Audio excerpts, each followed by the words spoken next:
Let it be known that the true light shines in every woman and man that cometh into the world. The true light that shineth in the darkness, but the darkness comprehendeth it not. Let us all within air of this true light fellowship hour bear witness to the true light within, that we may, like the real and living Messiah, Yahshua Christ, who many know today as Jesus Christ, pick up and bear our own cross, that we may be worthy of the Messiah by way of the Christ or Christ consciousness, known also as the first resurrection. And as we are now living in these times, let us all rise from our sleep and slumber and do the works of the Most High Heavenly One, this day and every day, as we say, Amun, Amun, Amun, and Namastu, which simply means, I bow to the divinity in you.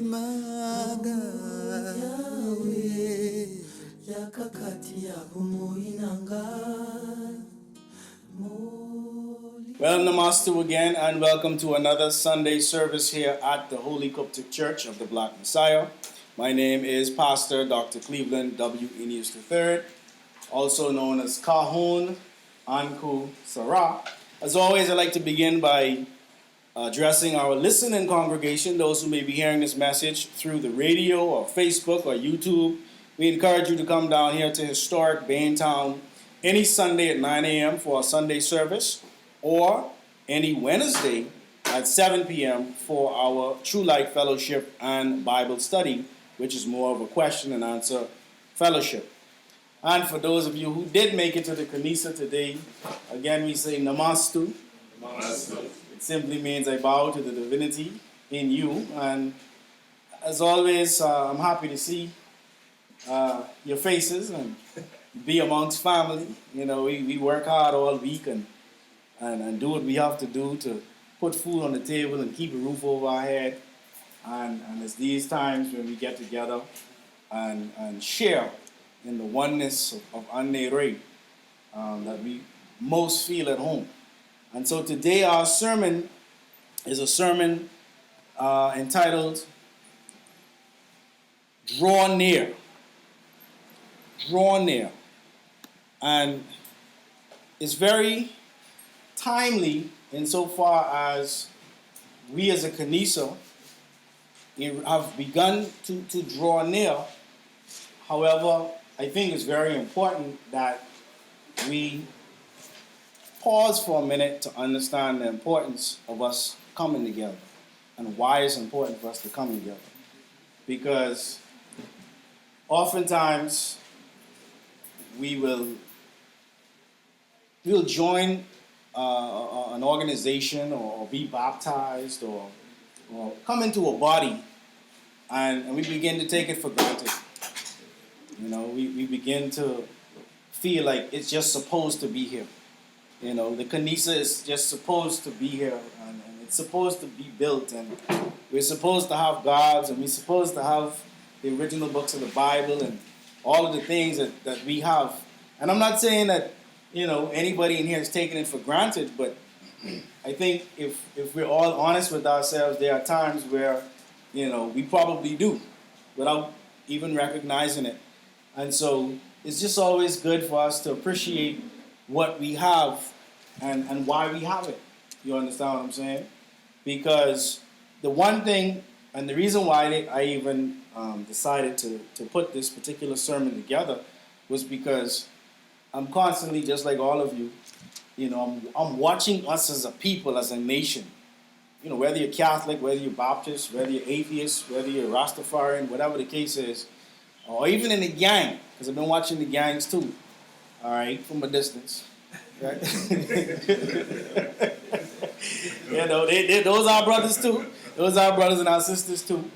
And it really started with the gangs because I also, you know, being a teacher, you know, I have students that are gang members or affiliated with gang members or they're brothers in the gang or whatever. And so, and talking to them and just trying to analyze, you know, the question is always why?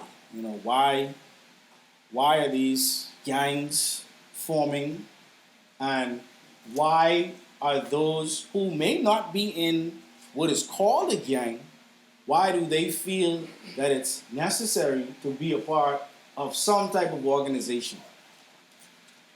Of some type of organization, whether it's a church, a book club, a lodge, whatever it is, something inside of us says, I have to belong. I have to be a part of something that's greater than me.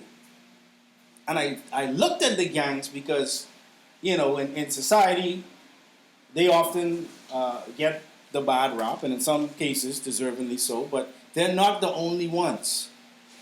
They're not the only ones. You understand? Because the reality of the situation is, and let me just say to the gang members out there who may be listening on the radio, everything that I'm saying is out of respect and love. I'm not attacking the gangs. I'm not attacking anybody. But I just want us as a people here in the Kanisa and those who may be listening on the radio to understand something that's innate or within us. Okay? There's several gangs around here. When we were coming up, you had the Syndicate, you had the Raiders, the Gunhawks, the Hoyas, different gangs. And normally when you meet these brothers and sisters one-on-one, they're the nicest people in the world. They're the nicest people in the world. You understand what I'm saying? We all know somebody in the gang. And that's why it's hard for me to just separate and say, those people, the gang members.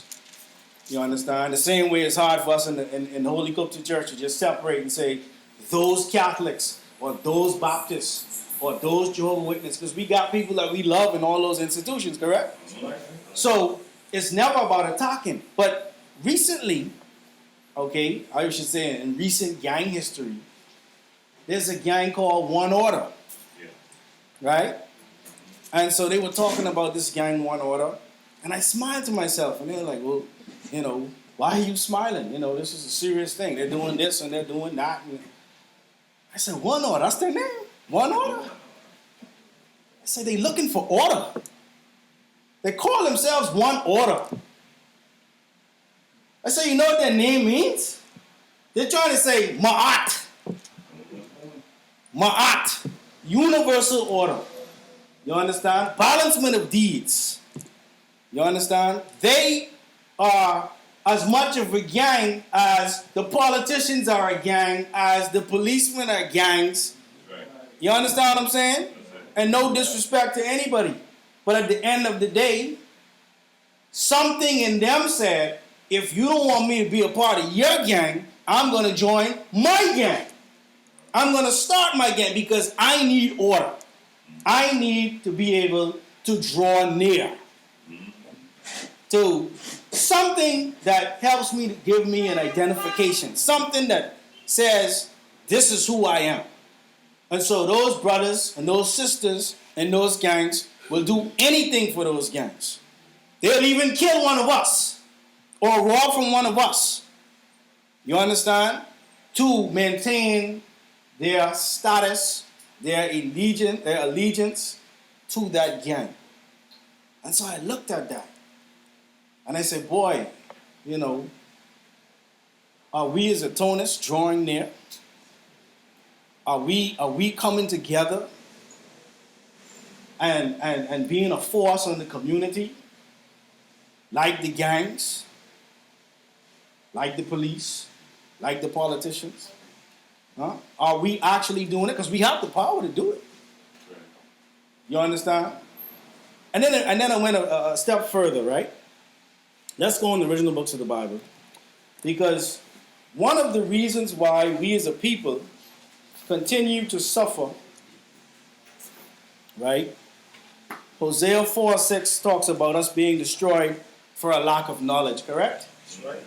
And that first knowledge, the first thing that you should become knowledgeable about is yourself. That's right. You come into the world and that's really all you have. Is yourself. And it's set up that way by design, because that's the first thing you're supposed to learn about. You understand? You don't come out the womb with a curriculum in the front of you. Here's what you're going to have to do. This just got you From preschool to PhD. From preschool to medical school. All right? Go. You understand? It don't happen that way. You born with yourself. Then you learn there's some other people who care about you because every time you cry, they feed you. And they clothe you. And as you get older, you realize some other people, if you have brothers and sisters who may look like you, or people who care about you in the best of situations. Some of us have it, or some others have it worse, of course. But there's parts of us that we need to understand in order that we draw near. In order that we draw near. And so I want to start on page 138, verse 34. And this is in the original books of the Bible. And it's from book number 8, the book of the birth of life forms on earth. The book of the birth of life forms on earth. All right? And this verse touches on several things, and I'm not going to go deep into everything today. All right? But it's important for us to read the whole verse to get the full context. Verse 34 reads on page 138, original books of the Bible, "Verily these original books of the Bible are the renewed testimony of the many Adams, Noach, Abraham, the Moseses," that is to say, Moses, Yahshua, and all the original 3 groups of 12 tribes of Ishmael, Israel, and Midian. Thereby we command you, O humanity, to call out in reverence to An-Neri, whose strength and power makes all things, such as laughter and crying, possible. So it begins with our ancestors. This is the renewed scripture of our ancestors. And therefore, because it is the renewed scriptures of our ancestors, we're asking humanity, the Most High is asking humanity, those who are of, first and foremost, the 3 groups of 12 tribes of Ishmael, Israel, and Midian, and then all others who choose to listen. Okay? You're being asked to do something. As such, time is expanding. It encompasses you and crosses where events can recycle, much like sound waves do. Thereby, in the case of humanity, when the father's semen reaches the mother's ovum, that is the zero-time reference of the individual's physical existence, whereby the third person becomes manifested as that which is called the child or baby. You came into existence as a dual creature, creating the triad you, meaning that there's a 0 point or a primordial dot of all time of your physical existence that you can make reference to. Okay, so let's break it down for those who might be saying, what? 0 what? I mean, never heard about this before. And all we're just simply saying is there's a point in time, an origin, okay, that everybody in this room, everybody listening, everybody on the planet, okay, there's that point where the sperm hits the egg, and that is the beginning of your physical existence. Your physical, because there's more to you than just the physical. And that's why I said I'm not going into 0-time reference today. But we're introducing that concept or precept for those who may not have heard it, all right? Because it's very important in understanding, well, who am I? And it's important to know that you have a 0-time reference, all right? Coming from the parents and then you being you. So it goes on to say, for example, our children, there are amongst humanity serial killers who can't explain their nature and actions. So let us teach you that they often have a tortured ancestor who may have been hung or killed violently. So this relative takes their revenge through their descendant who is living, the serial killer on the living, the victims. Wow. So that means you're not this individual that they keep telling you are. You're being influenced by your parents, grandparents, great-grandparents, and on the way, all the way back to the Most High. And some of those ancestors have the ability to speak through you based on the decisions that you make in life. Based on the decisions that you make in life. And this is why it's key. This is where the whole aspect of drawing near comes from. Because whether you know it or not, you are drawing near to something. That's right. You understand? If you're not drawing near to a church, you may be drawing near to just a group of people who sit down and read and they say, well, we're just conscious or we're just spiritual. You may be drawing near to a group of people who say, well, hey, we think politics is the way to free this country and we're going to be politicians. You may be drawing near to Catholics, you may be drawing near to Baptists, etc., etc. Even the people who say, well, I don't like people. Most of those people drawing near to technology. You're drawing near to, you're never by yourself, and you're never at the point where you're not drawing near to something. So you have a decision to make. It goes on to say, thus, as far as your genes are concerned, you can only protect yourself against unpleasant and displeasing aspects. You can only protect yourself against unpleasant and displeasing aspects of your being by joining or attending the schools which the guardian angelic host have either directly set up or influenced in such a way that humanity may be led to or taught a way of life, a doctrine of discipline and morals, whereby humanity may so learn to develop yourselves on these simply conscious and conscience foundations by saying, I am not going to do this or that because the end result is greater than the moment of pleasure. Let's say that together. I am not going to do this or that because the end result is greater than the moment of pleasure. Now, we all been there, so we don't have to start testifying. So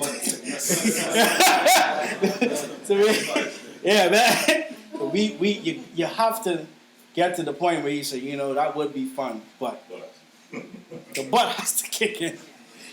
When we was younger, we'd be like, that's fun. We worry about butt later. Yeah. We out there. You understand what I'm saying? And so, what is this saying then? What is this saying? The original books of the Bible are saying, you have a responsibility to yourself to guide yourself. You have a responsibility to yourself to guide yourself. So this whole Jesus take the wheel. I saw one picture where the wheel came off the truck. He's like, I didn't mean that one.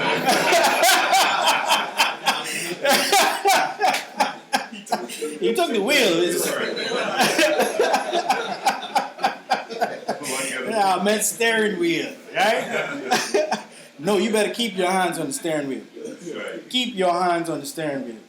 You understand?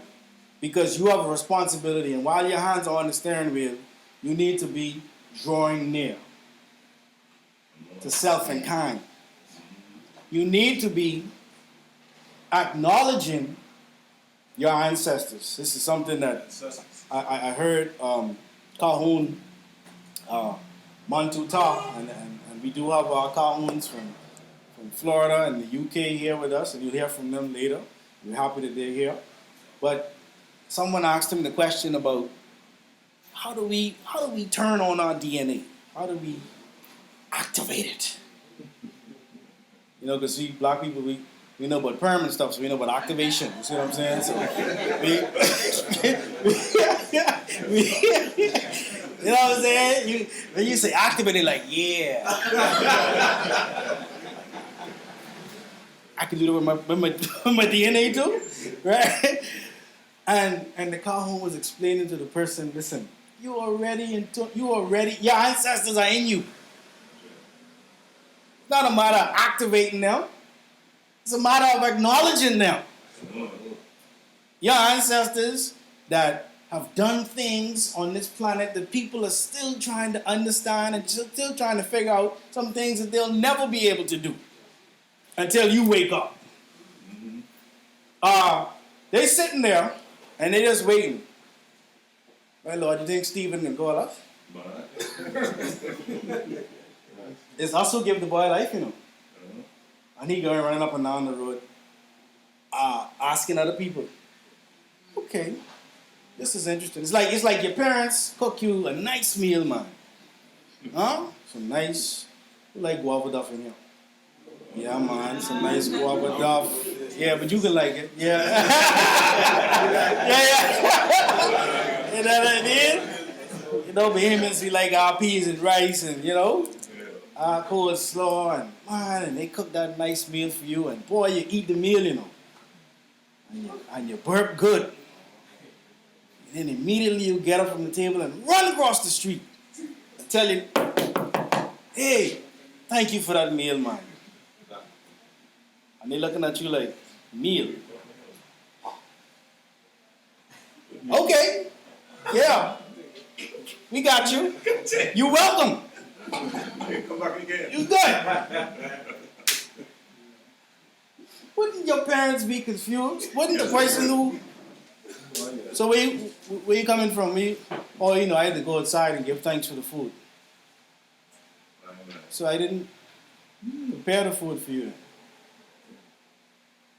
And that is what we're doing with our ancestors. Right.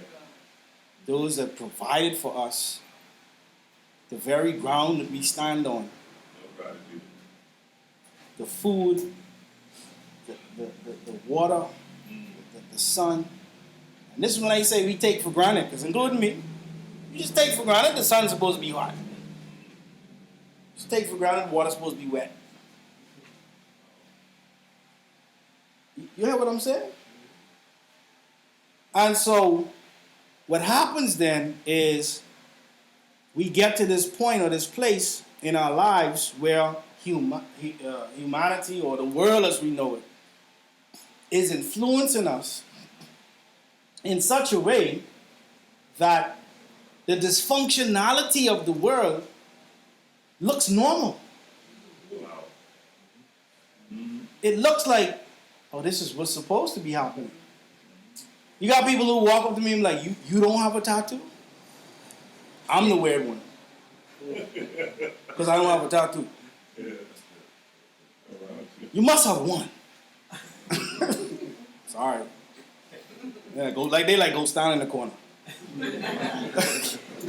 Right? But the point of the matter is that, and even with our gods, we always talk about our gods. And I always ask the question, why do you want to be like people who don't care about you? These people ain't pretending that they don't like you. I mean, not lately. You understand what I'm saying? You paying attention anyway. These people ain't even acting like they want to be around you, associate with you.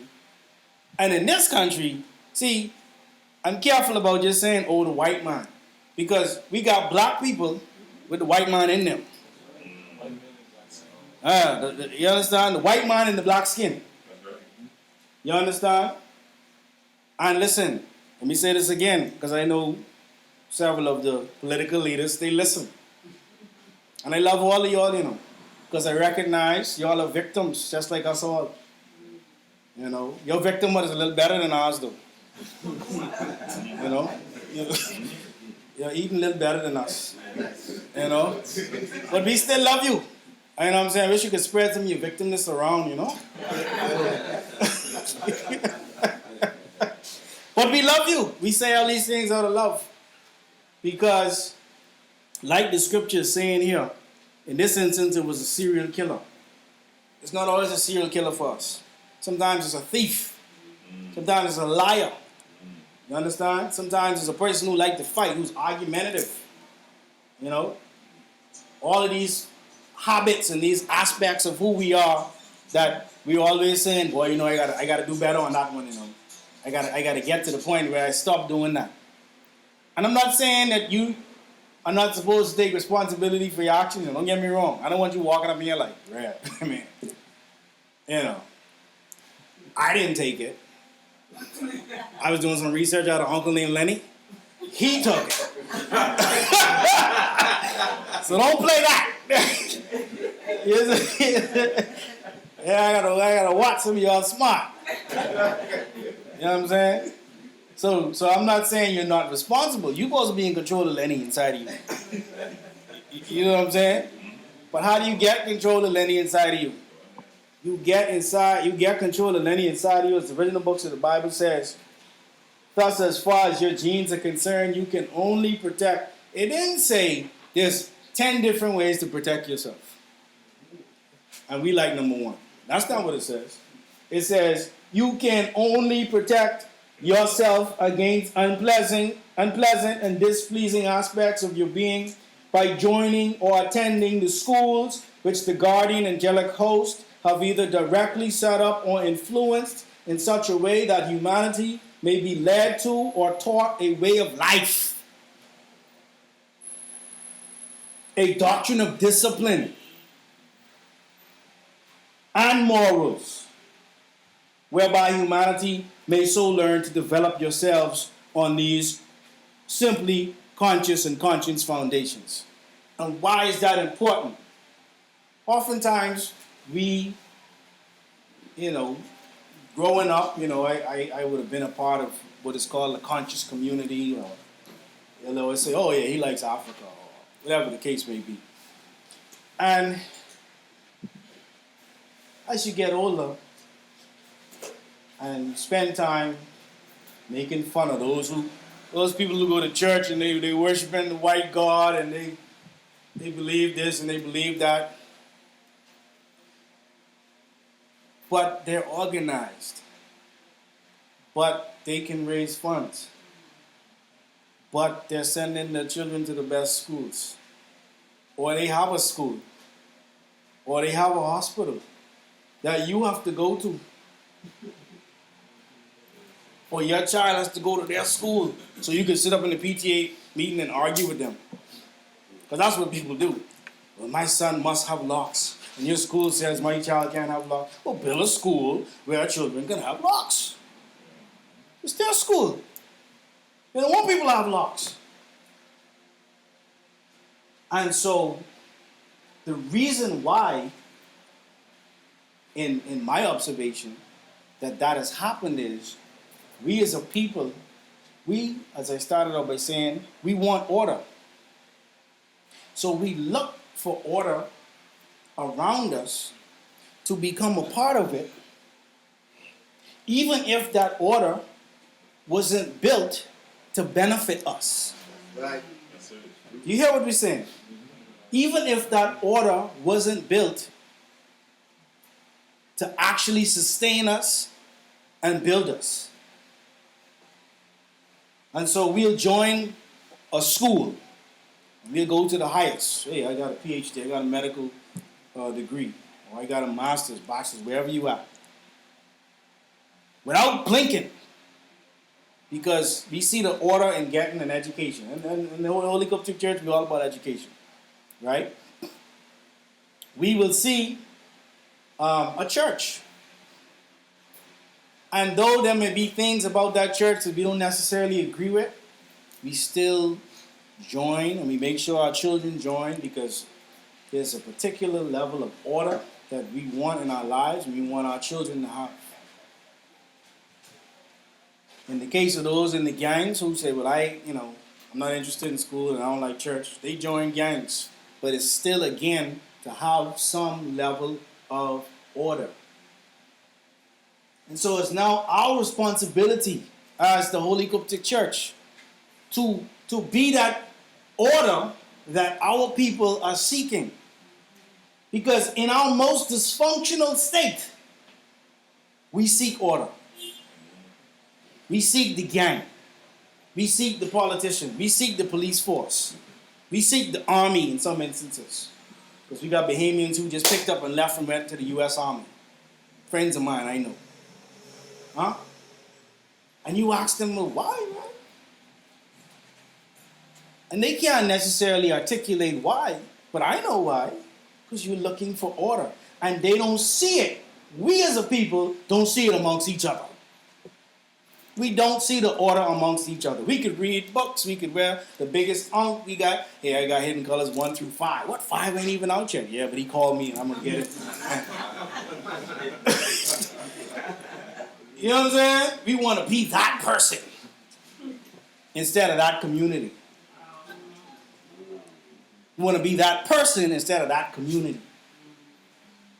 They always ask us, well, you say, racism is dead, but look at President Obama, or look at Oprah, or look at Jordan, or, hey, in your country, you got black people on the money. And I'm like, yeah, every person that you call is but a person. But the system is not designed to allow for us to rise collectively. That's where the power is. Because if we only learn the formula of how to be individually successful, that's all we'll ever be. And an individual cell in the body is susceptible to catching cancer, or the flu, or the cold, or whatever. As soon as the cells decide, I ain't working together with him, that's called cancer. That's now we got a problem. You understand what I'm saying? But this is right in the front of us. This is why it's important for us to know us. Let's go to the book of Psalms. Psalm 73.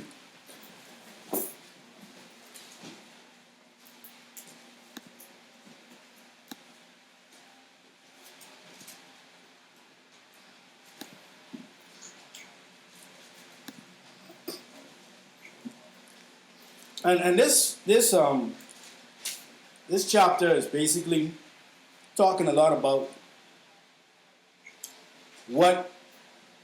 what we see in this country, whereby you in other countries you see the rich and you see the successful, and those who they would laugh at you for seeking the Most High. They would laugh at us for seeking the Most High, and oftentimes we get to the point where we're like, boy, I just wish I could be like them. You know what I'm saying? You could take me on a family vacation, or I could buy this boat, or I could do that. Yet, what this is saying is, at the end of the day, it's all for naught. And I'm not saying we're not supposed to have things. Just don't let things have us. Amen? Psalm 73, verse 1. Truly, God, or Natu Elohim, is good to who? To the world, correct? What did it say? Israel. Oh, to Israel. So this is talking to a specific group of people. Okay. And of course we know that it's not just Israel, it's Ishmael, Israel, and Midian. Even to such as are of a clean heart. So even if you're not a part of the three groups of original 12 tribes, hey, you have a clean heart. But as for me, my feet were almost gone. My steps had well nigh slipped. I stopped living the rights. I got caught up in the world. I had to get things. And things started getting me. For I was envious at the foolish when I saw the prosperity of the wicked. I'm calling them fool, but I'm envying them. Verse 4, for there are no bands in their death, but their strength is firm. They are not in trouble as other men, neither are they plagued with like other men. They're not like everybody else. They can pay their bills. They can get a loan. They can live the life that I wish I had. Verse 6, it says, therefore pride compasseth them about as a chain. Violence covereth them as a garment. So pride is likened unto a what? A chain. See, pride is that thing that says, I don't need anybody. I can do it by myself. I mean, oh yeah, I heard about y'all. Yeah, that's cool. But I got this, and I got that, and I got this, and I got that. And again, there's nothing wrong. We want everybody here to be successful. We want everybody here to own businesses. We want everybody in here to, if you don't own a business, work with one of us who owns a business. We want those things. But to what end? To what end? Not so pride could be a chain. And it says, violence covereth them as a garment, because in a lot of instances, the prosperity that you see comes out of violence. We don't make guns in the Bahamas. Mm-hmm. And if they can't stop making guns, then just stop making bullets. Mm-hmm. Because somebody letting these things into this country. And then the first thing they do, they will point at Baytown, they will point at Camp Road, they will point at areas where we just get left holding the buck. Remember I always say the word criminal is what? crime in all. It starts from the top down. It lands over the hill, as they love to call this, because why? We don't have the money to get the high-powered attorney. So we get left holding the gun. But the crime didn't start with us. It just ends with us. You understand what I'm saying?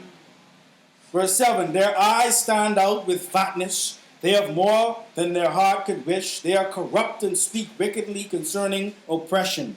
They speak loftily. Huh?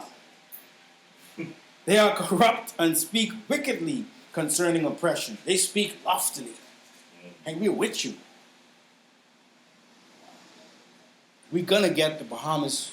We're going to get the world. We're going to get America. We're going to get... It's going to be all right.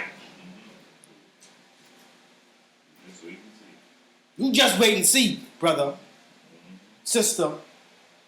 I have the answer. See my bodyguard. It goes on to say, verse 9, they set their mouth against the heavens, and their tongue walketh through the earth, Therefore his people return hither. The waters are of a full cup. The waters of a full cup are wrung out of them. And they say, how doth God know? Right? I want to know anything to go to Google. I need God. No, they have a church of Google, you know that, right? They have a church of Google. They say Google is everywhere and it answers all questions, so it's God. Yeah. Right? And is there knowledge of the Most High? And they say, how doth God know? And is there knowledge in the Most High?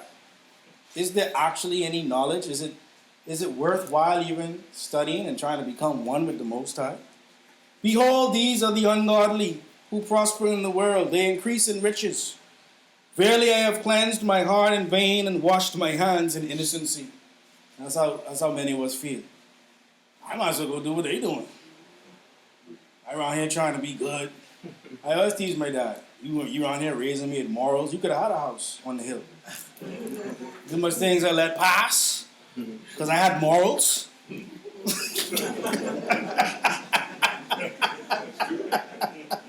I washed my hands and cleansed my heart in vain.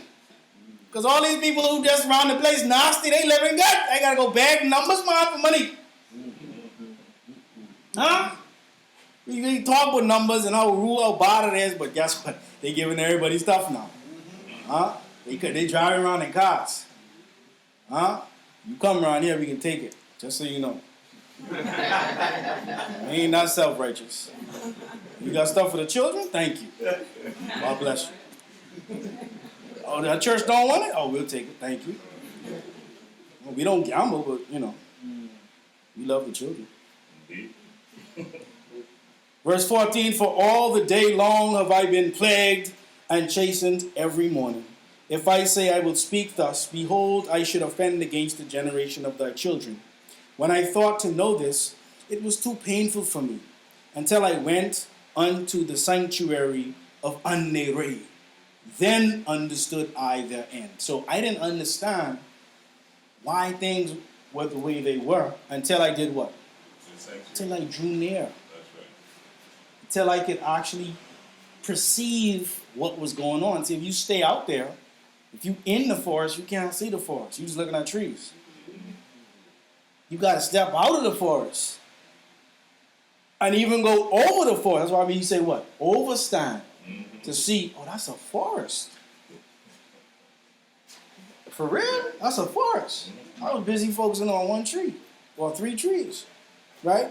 So only until then, it says, verse 18, surely thou didst set them in slippery places. So I'm now understanding that these rich people who are ungodly, again, we're not against rich people, but we are assisting those who will listen, will help them to balance their lives, right? And it's saying for those of you who don't want to balance your life, it says, surely thou didst set them in slippery places. In other words, you're not as secure as you think you are. Huh? You think you're secure, but if this dollar drop, you right with us. Huh? Electricity go off, you right with us. Huh? Surely thou didst set them in slippery places and castest them down into destruction. How are they brought unto desolation as in a moment? One moment. 9/11 was one moment. That's it. It changed the face of the planet. That's right. And there have been other moments since. That's how it happens. So why would you be invested in something that can be destroyed in a moment? And the Most High has no beginning or ending. Why wouldn't you invest in that? But you can't invest in it without knowing about it. We ain't talking no spookyism in this church. Huh? Come on? It goes on to say, how are they brought, verse 19, how are they brought into desolation in a moment? They are utterly consumed with terrors. There's a war on terror. The war on terror. What's the war on terror? The war on earth. That's it. Say terror. Terror. Say terrestrial. That's it. In your face. But you can't see there's a war on earth until you draw near, until you come into the Kanisa, until you come amongst us, so that we can guide you, you understand, as to what is actually going on. That's why you have Ka-Huns. That's our responsibility. We were born to do this. We're not bragging. If I decided to become a rapper, I'd just be rapping sermons. That's all. Yeah. I mean, you look at every stage of my life, I was saying the same thing, but in different ways. I write a plays about this, even if it's a comedy play. You go back and look at the spot. You go back and listen to my music on YouTube. It was this. So this is who we are as a Ka-Hun, right? It goes on to say, verse 20, as a dream when one awaketh, so, O Lord, when thou awakest, thou shalt despise their image. It's going to be like a dream. Everything that they thought that they had. And it says it's going to despise their image. Don't tell me image ain't important. Because too often they come to us and say, yes, brother, I hear you, but it really doesn't matter. So the first thing you ever had was your image and your likeness. What's the first thing God gave you? Image and likeness. It's the first thing. And he didn't say image and likeness, he said his own image. And that's not important. Somebody else made you feel that your image is not important. That the way you do things, the likeness is not important. Why did they do that? So they could be you. Do you understand? If I want to take your wealth, I need your image first. I need something that says, I'm Evans, and I want to withdraw $10,000 from my account. Right, Evans? I'm speaking it on you, brother. I'm speaking it on you. They like, I like the 10,000 part, but I want to keep it. Right? But if you got that money in there, if somebody want to get that from you, they need your what? They need your identity first. Identity theft. And that's what they've done with us. Because we refuse to draw near. We want to be a part of everybody and act like, everybody's one. Not socioeconomically. You understand what I'm saying? Beantown ain't Life for Key. I just played Life for Key last night. And now I come to Beantown, I'm like, it's not the same. I wonder why. It's a little different. You know what I'm saying? People in Beantown, the freckles are closer. You know what I'm saying? Yeah.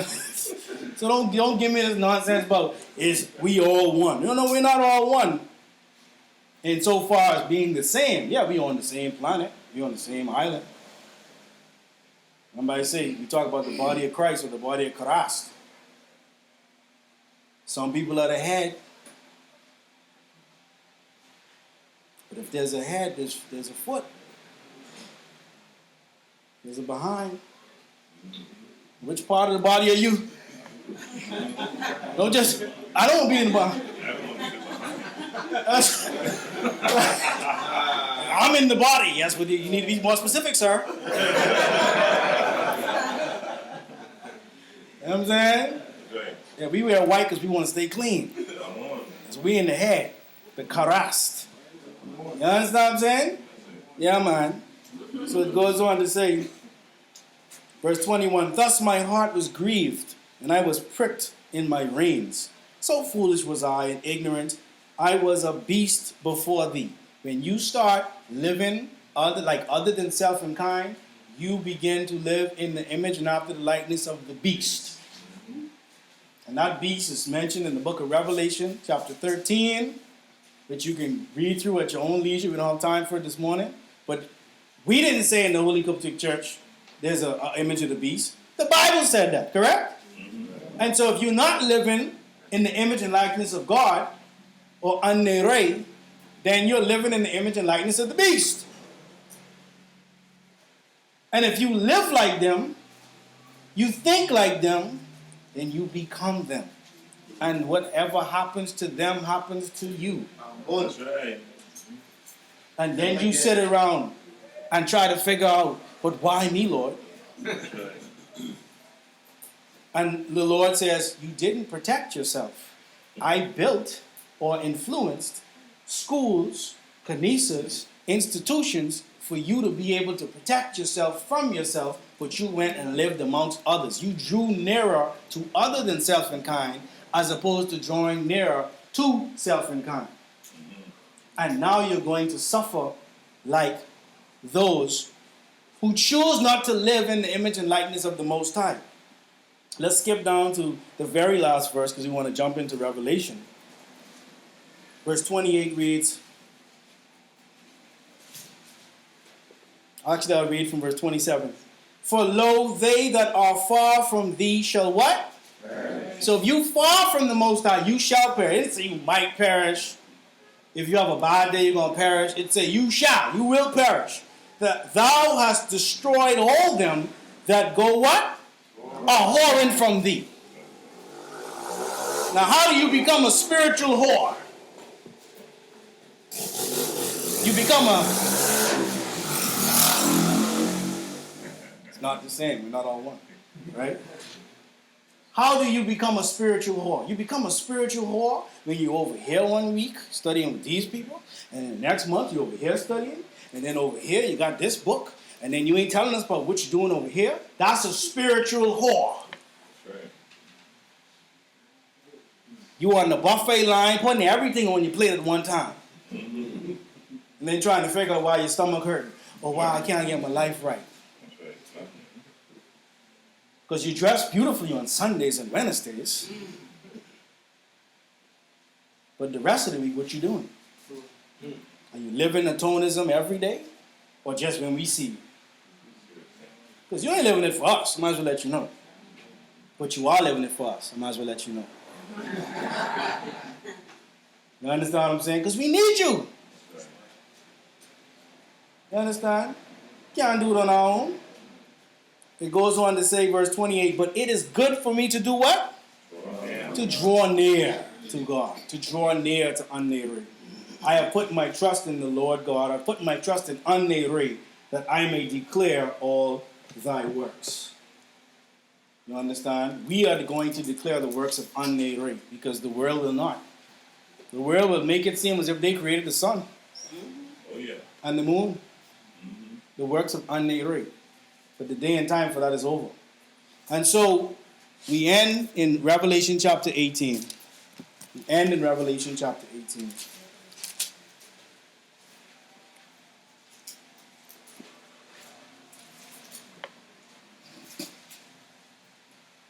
Verse 1 reads, and after these things I saw another angel come from heaven, having great power, and the earth was lightened with his glory.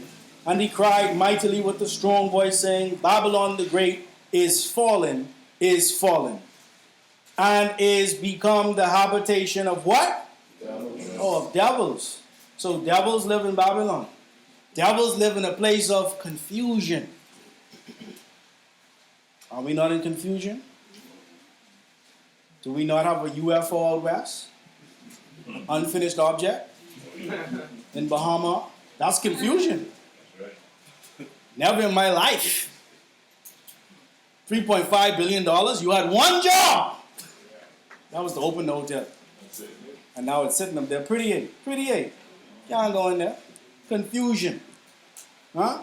It goes on to say, and the whole of every foul spirit, and the cage of every unclean and hateful bird, parasites, viruses, bacteria have plagued us because we chose not to live like our ancestors told us to live, which is simply what? Cleanliness is next to what? It ain't deep. See, we didn't want to listen to mama, we didn't listen to papa because they ain't been in school. Child, I done been and get my MBA. Mom need to go sit down. I need some grits. She could do that. That's how we act. Arrogance. Foul stink spirit. And then you wondering why Grammy living to 98. And me hobbling around at 50, 60, 70. But she was able to go in the yard and do things at 90 that we have trouble doing at 60, at 70. But Grammy ain't had no education, according to us. Grammy who live out on the island. Yeah, man. We gotta, that type of attitude we have to stop because we losing it.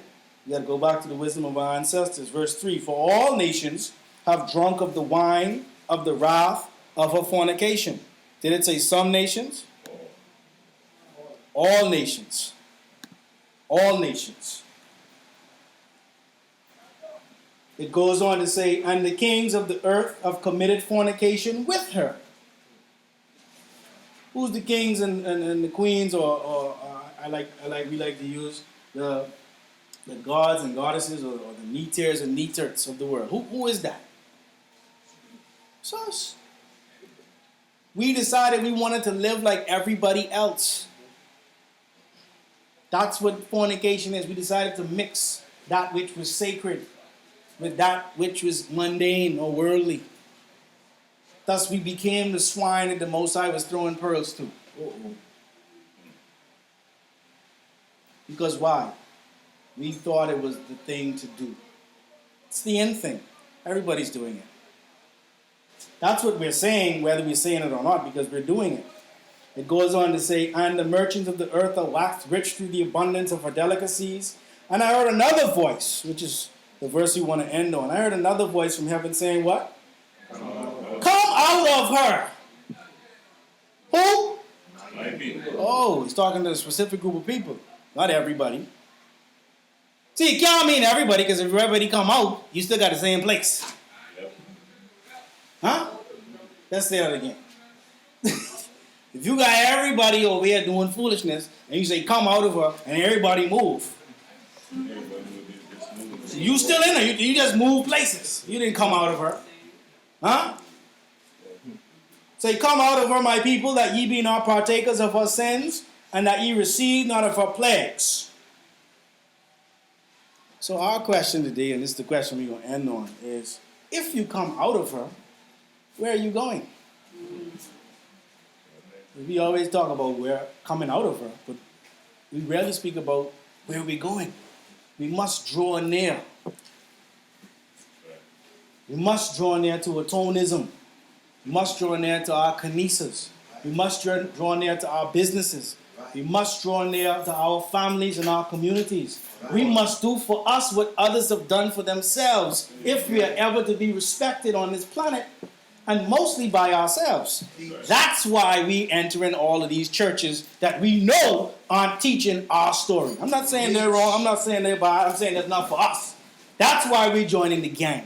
That's why we join in other organizations that we know have to kill hundreds and millions of people in order to make money. And we know that, and it's pricking our conscience, but we still got to stay a part of it because we feel that's the only way we can have order. No, it ends now. The Holy Qubtic Church is here. We've established the order. Rel, Sel, Wep is the order. You understand? There's a religious component. There's an economic component, because without religion you have no economics. There's a labor component.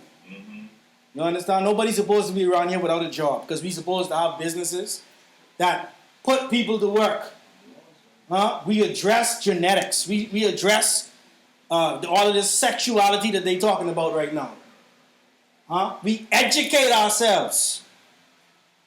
We have to do that. How could the Most High allow for us to have children so we could hand it to somebody else to educate, and then when the child don't come back right, we upset? Yeah. Come on, man. Who do we have to blame for that? Huh? Law. Remember I told you the Most High creates laws. Men create rules. Because when they're ready, the law becomes a rule for them. Huh?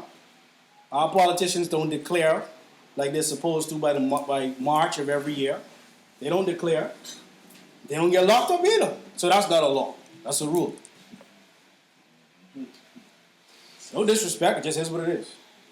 You understand what I'm saying? They must know why. And I'm not saying some of them do declare. Let me say that. Huh? War strategies.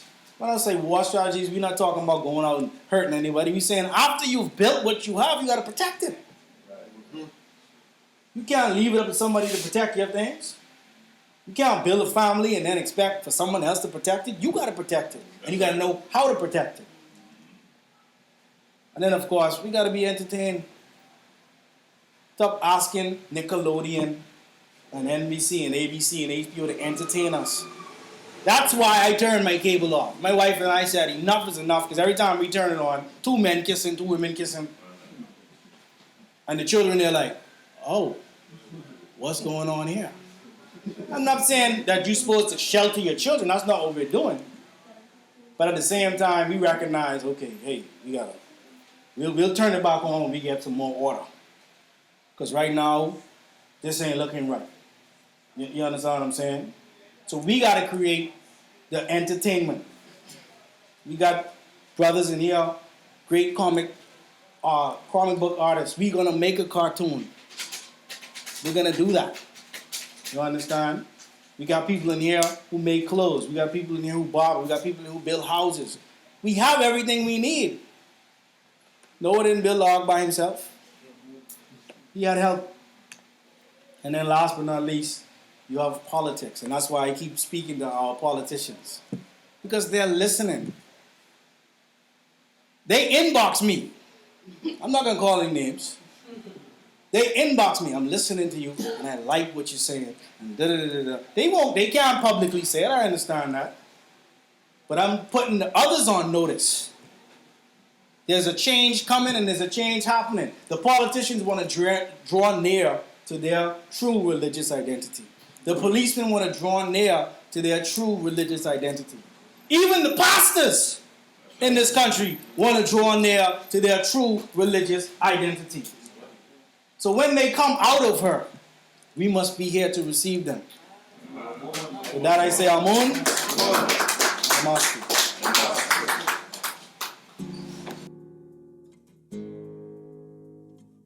You have been listening to the True Light Fellowship Hour, brought to you by the Qubtic Church of the Black Messiah, Journey Home Group International, and our advertising partners, of whom we are very thankful. We are located at number 72 Meadow Street in historic Baintown and led in the Bahamas by Pastor Dr. Cleveland W. Eneas III, also known as Ka-Hun, Anku Sa Ra. If this message has been a blessing to you today, and you feel it in your heart to assist us in bringing forth this weekly message by way of advertising or otherwise, or you wish a copy of this message, we ask that you please contact us at 242-426-1148 or email us at qubticrevealer@gmail.com. That's QUBTIC revealer@gmail.com, or on Facebook, the Qubtic Church of the Black Messiah Journey Home Group International, Bahamas branch. We bow to the divinity in each and every one of you by saying, Namastu. Eluti mingi ngana kukukateo.